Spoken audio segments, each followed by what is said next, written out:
कपड़े धोने वाली बहू। शादी के पहले से ही विभा को कपड़े धोने का बड़ा शौक था।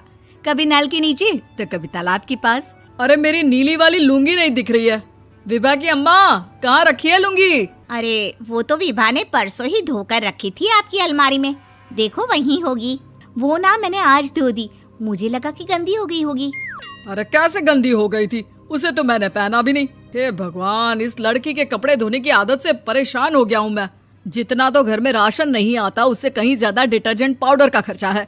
इसकी शादी करवा दो, शादी जाए अपने घर में ही करे काम, फिर चाहे घर के कपड़े धोने हो या पूरे गांव के। हाँ ठीक बोल रही हूँ, देखता हूँ मैं कोई लड़का। वो दिन भी आ जाता है जब विभा को देखने लड़के वाले आ जाते हैं। लड़की मुझे अच्छी लगी। होने वाली सास कहती है, बेटी अगर कुछ पूछना है तो पूछ लो। वैसे तो हमारी लड़की बहुत ही शर्मीली है, जो बोल दो वो मान लेती है, इसे क्या पूछना होगा। अरे कैसी बात कर रही हो माँ, मुझे इन लोगों के घर रहना है, सवाल तो कई है। हाँ हाँ बेटा, पूछ लो ना, क्या पूछना है। आप लोगों के घर कपड़े कौन धोता है? सास का मुंह बन जाता है।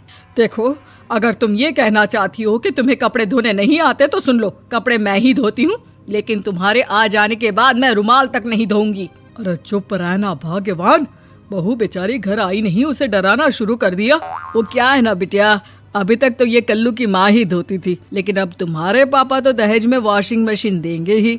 तभी विभा की माँ बोल पड़ती है, सवाल भी पूछा तो क्या। वैसे भाई साहब, मशीन की तो फिर भी कपड़े धोने की कैपेसिटी होती है। मतलब जो बिटिया दे रहे हैं ना विभा, इसे कपड़े धोने का बहुत शौक है। ये आप लोगों के क्या, आस पड़ोस गांव मोहल्ले सबके कपड़े धो दे और उफ तक ना करे।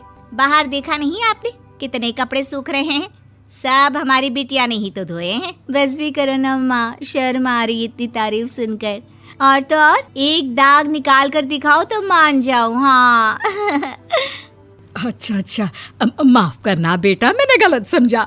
हमें तो रिश्ता बहुत पसंद है। और ऐसे जुड़ जाता है रिश्ता कपड़े धोने का शौक रखने वाली विभा का। उसकी शादी हो जाती है कोयला फैक्ट्री में काम करने वाले कल्लू के साथ। शादी के बाद अचानक विभा चिल्लाती हुई सास के पास आती है। सासू माँ, अरे सासू माँ कहाँ है आप? ये तो धोखा है, धोखा दिया आप लोगों ने मुझे। इसे ससुर के चक्कर के बारे में पता चल गया। अरे तो उसमें तुझे क्यों धोखा मिला है? अरे नल में पानी नहीं आता, कपड़े कैसे कब धुलेंगे? अच्छा, तू पानी नहीं आ रहा उसकी बात कर रही है। तो आपने क्या सोचा? कुछ नहीं। अच्छा, तेरी माँ ने कहा था कि कपड़े धोने का शौक है तुझे, याद आया मुझे। शौक बोलकर कपड़े धोने वाले मेरे जुनून को कम ना आके सासू माँ, कपड़ा धोना मेरा गुरूर है। तभी पति भी वहाँ आ जाता है। अभी मैंने इसे सनी देओल की फिल्म दिखाई है, उसी के डायलॉग मार रही है माँ। अच्छा सुन, साफ साफ बता रही हूँ, पानी सुबह 4 से 6 और शाम को 10 से 12 आता है, समझी? विभा टाइमिंग सुनकर हैरान हो जाती है। ये क्या भूतों का मोहल्ला है? सुबह 4 बजे उठकर कौन कपड़े धोता है? 4 बजे टंकी में पानी जाता है, फिर सारा दिन धोना ना, किसने मना किया? अरे कैसी बात कर रही हैं? 200 लीटर की टंकी में कितने कपड़े धो लूंगी मैं? सुबह ही उठ जाऊंगी मैं। अब क्या था, विभा सुबह 4 से लेकर रात के 12 बजे तक कपड़े ही धोती रहती। एक रोज सास पड़ोस से निकलकर कहीं जा रही होती है कि साथ वाली कहती है, हाँ कल्लू की माँ, जरा ये बताओ कि 2 साड़ी है, 2 ब्लाउज और एक पेटीकोट और एक नाड़े वाला लंबा कच्छा। हाँ तो? अरे तो क्या, कितना लोगी धुलाई ये बताओ। धोबन दिख रहे हैं हम क्या? हमारे पति सरकारी नौकरी से अभी रिटायर हुए हैं और बेटा सुपरवाइजर है कोयला फैक्ट्री में। धोबन समझ रखा है हमें? हाय रे कल्लू की अम्मा, माफ कर दो, वो तो मोहल्ले में यही सब बता रहे थे कि तुमने बहू को कपड़ा धुलवाने के काम में लगा दिया है। सास को पड़ोसन की बात सुनकर गुस्सा आ जाता है। वो घर पहुंचती है जहां घर के बाहर ही इतने सारे कपड़े सूख रहे होते हैं जितने कि किसी धोबन के घर पर। अरे ओ कल्लू की दुल्हन, बाहर निकल। माँ जी यहीं आ जाओ, बाथरूम में चादर धो रहे हैं हम। अरे अभी हम धोते हैं, तुमको बाहर निकलो। ये आस पड़ोस वाले बोल रहे हैं कि हम बहू से कपड़े धुलवा कर उसे कपड़ा धोने वाली बना दिए हैं। अरे छोड़ो ना माँ जी, किन लोगों की बातों में आती हो? आस पास के लोगों का तो काम ही होता है कि वो किसी तरह सास बहू को लड़ा दे।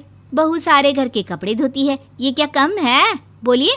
सास को भी लग जाता है कि वो बहू का ये सनकीपन नहीं छुड़वा सकती, इससे अच्छा है कि खुद ही चुप हो जाए। एक रोज सास और बहू मंदिर जाते हैं, जहाँ सास की साड़ी वहाँ खड़ी भीख मांगने वाली से मिलती है। माँ जी क्या बात है, आपकी साड़ी उस भिखारन से कितनी मिल रही है ना? हाँ हाँ, देखो तो दोनों की साड़ी मिल रही है। क्या बात है कल्लू की अम्मा, तुम खुद को तो अफसर की बीवी बताती हो और ऐसी सिंपल सी प्लेन साड़ी पहनकर घूमती हो। सिंपल और प्लेन नहीं है ये साड़ी। तो क्या सोने के धागे से फूल बने हैं? कुछ भी सासू माँ, कुछ भी। हाँ, बने थे इस साड़ी में सोने के धागे से फूल। मेरे पति लेकर आए थे मद्रास से स्पेशली मेरे लिए 10,000 की। ताहे भाई साहब इस भिखारन के लिए भी सेम टू सेम साड़ी लेकर आए होंगे 10,000 की। सास उस वक्त तो कुछ नहीं कहती, लेकिन बहू के साथ घर आती है और अलमारी से एल्बम निकाल कर लाती है। ये साड़ी देख रही है, ये वही साड़ी है जिसे मैंने अभी पहना था। इस साड़ी में ये जो चमकदार फूल दिख रहे हैं ना, ये सोने के धागों से काढ़े गए हैं। लेकिन तू लोकल वॉशिंग मशीन ब्रश से घिस घिस कर सारे फूलों को निकाल कर साड़ी प्लेन कर दी। मुझे माफ कर दीजिए सासू माँ। और तो और, जब मैंने तुझे तेरी गलती के लिए कुछ नहीं कहा, लेकिन तूने तो सबके सामने मेरा मजाक ही बना दिया। क्यों? बहू को समझ में आ जाता है कि अब से उसका कपड़े धोना बंद।